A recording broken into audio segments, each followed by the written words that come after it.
Welcome to the Met Office 10-day trend, where we take a look at the bigger picture and some of the flavours affecting our weather into next week. It's fair to say that next week will taste very different to this week. If you're enjoying the sunshine, we'll make the most of the next few days, because for many, the sun will last through the rest of this working week and into the first part of the weekend. And the days will be getting warmer as well, but we are going to see a little bit more mist and fog around in the mornings, particularly Thursday and Friday morning.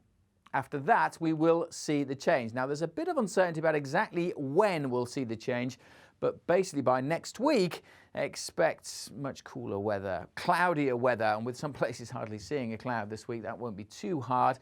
And yes, after a pretty long dry spell for some, we will finally start to see a bit more rain coming in. Let's take a look at the bigger picture. We can see why the weather's been so fine and settled this week. The jet stream is driving to the south, way out in the Atlantic, then to the north, and this ridge is allowing at the surface high pressure to dominate. It's been sitting across the country for a number of days and will continue to sit across us through Thursday and Friday.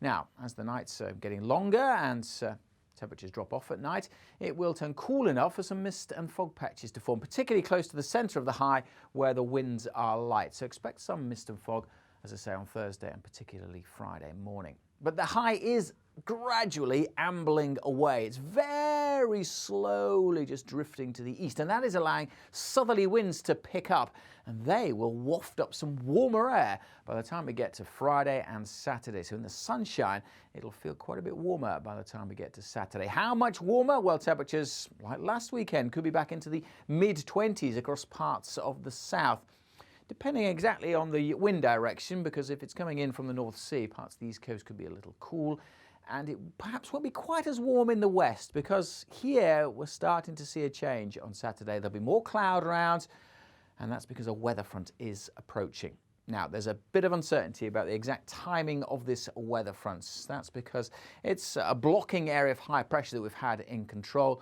And when that breaks down to low pressure and weather fronts, there's always a bit of uncertainty about exactly how that happens. The computer models struggle a little bit with that changeover. So, as I say, the timings of this weather front open to a bit of uncertainty. But what this weather front will do is bring more cloud into the west and eventually some showery rain. Actually, it's developing into an area of low pressure, which will throw rain across many areas by the end of Sunday. And this cold front sweeps away that warmer air, so it will be turning cooler and fresher. And with isobars pinching closer together, it will also turn quite blustery. So a very different feel by the end of Sunday. That transition happening this weekend. The sunshine, well, maybe still to start for many on Saturday, when it could be pretty warm, but it will be turning wetter and cooler during the weekend. Now, I said there's a fair bit of uncertainty about the track and position of that weather front as it moves across the country on Sunday. Why so? Well, there's a number of factors going on. If you look at the bigger picture again for the early part of next week, you can see it's pretty confused. There's areas of low pressure, in particular the jet stream is no longer in a straightforward pattern. It's trying to cut off here, and there's another stream of it there across the near continent, and it's also developing out in the Atlantic. So it's a bit of a messy scenario with what's going on high up in the atmosphere.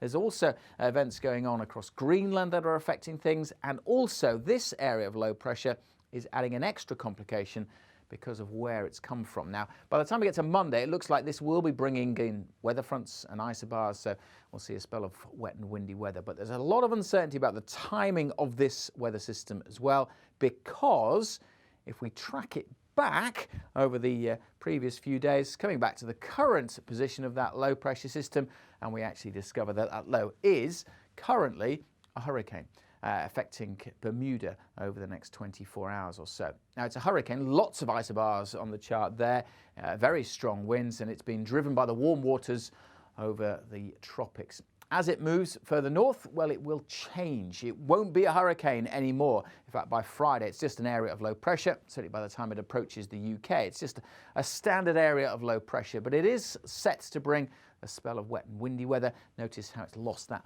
warmth, that energy.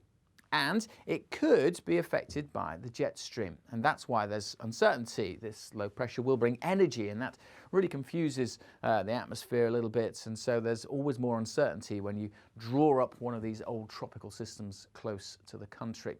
But it may well get affected by the jet stream because the jet stream has changed position by early next week. And that's the big change for next week. Compare and contrast the jet stream this week. We saw it earlier, up across Iceland and down to the east of the UK, allowing that high pressure to sit across us. Next week, the low pressures are being driven by the jet stream, which is much further south.